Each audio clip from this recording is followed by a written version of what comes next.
Hey, World Entertainment, and Clayface at DCU has officially been greenlit. It has an official release date, and now we're getting more information on what the actual story and how it's going to form may be, as well as possible directors, and a dispute against who one of the directors may be.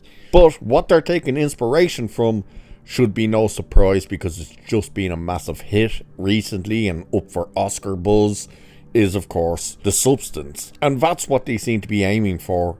Very horror, very body horror. And we'll have a look at this article that kind of goes over a lot of this and exactly who they're looking at to direct. So it's saying the search is currently on for a director since Flanagan is unable to his commitments to a Carrie TV series and the new Exorcist movie. The project has been given an official release date of September 11th, 2026. So very soon, actually. You know, when you think about this type of movie, you think, wow, how long would it take for them to do this? The fact that they want it to be out by the end of next year, that's quite fast for a movie with no cast yet and no director. But what they do have is a release date and a reported budget.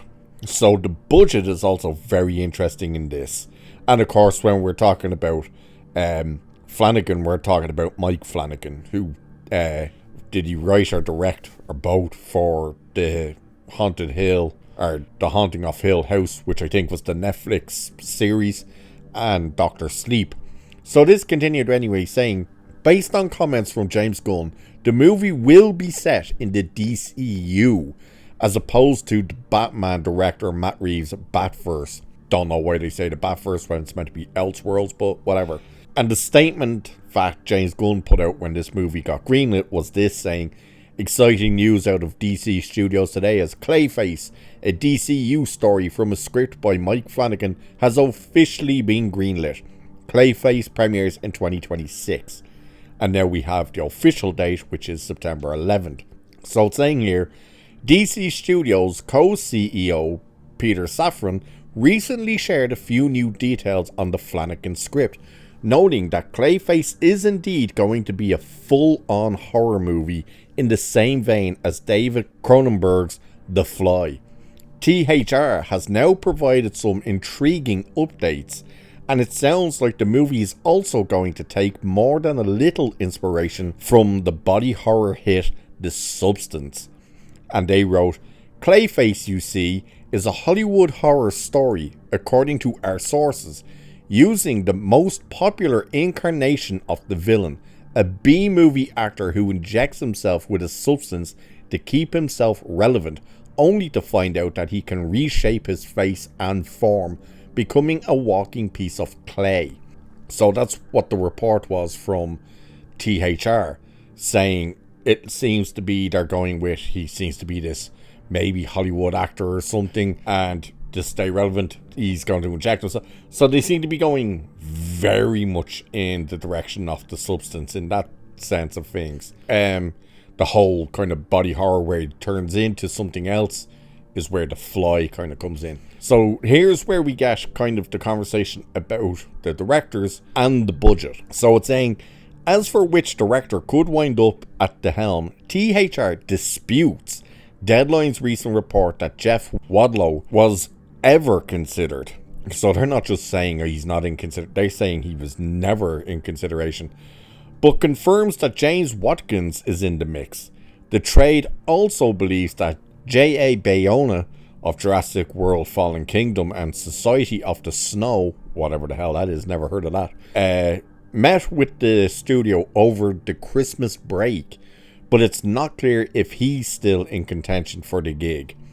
Clayface has a reported budget of $40 million and is looking to shoot in a variety of locations, including Vancouver, Toronto, and New Jersey or Atlanta. So, hearing there that they very much want to go the body horror route, make it very horror, very B-movie style, with a budget as low as $40 million. That could play very well in their hands if they get a proper horror director, which I believe some of these names are very much attached to the horror genre. If you can pull that off and have a budget as low as 40 million, yeah, you could possibly have a winner. The issue is, though, you would probably have it winning through the horror fans, like horror genre fans, more so than DC fans, because there's, or I should say, comic book normies who just want to see the movies. They don't kind of tend to lean in towards the really unknown characters and the really weird characters. You slap a character like this up and go, hey look, here's Clayface. Half of them will probably go, who? Who's Clayface? The majority of people who probably ever came across Clayface would probably be in the Arkham games. But if you can manage to get a budget that low, yeah, you're gonna do really, really well. Possibly, you know? But, of course, you still have to go on what kind of state will DC actually be in by the time this movie comes to function, being, if Superman bombs, as we keep saying it, we have to keep saying it, if Superman bombs, you're done.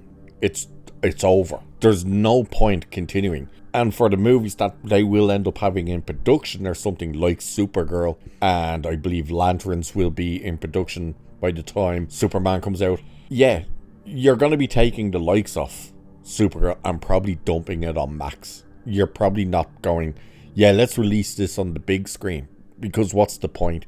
If Superman fails, you sure as hell ain't going to get a Supergirl movie to succeed. And you absolutely, even with a budget as low as 40 million, you probably ain't getting anywhere close to earning money with a Clayface movie.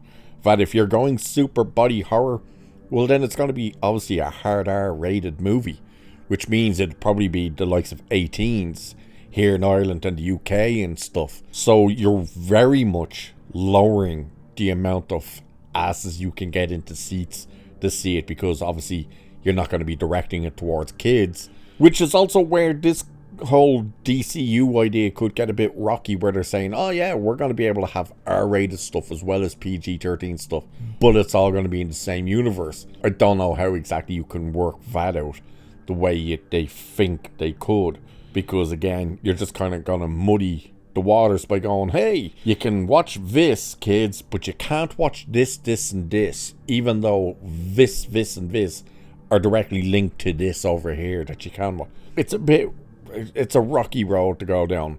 But if they can pull it off again, yeah, especially with a budget that low. Again though, only, and it really is only, if Superman works. Because if it doesn't, what's the point? So that's the update we have for it so far. So I'll keep the ears and eyes open to see what we hear and see any more news comes out, particularly casting. Casting would be quite interesting to see who they go for with something like this. Please, for the love of God, don't be Pedro Pascal, because he's in everything. So with that, I shall leave it there for this one. Like, share, subscribe. You know the drill by now. Cheers, and I'll catch you in the next one.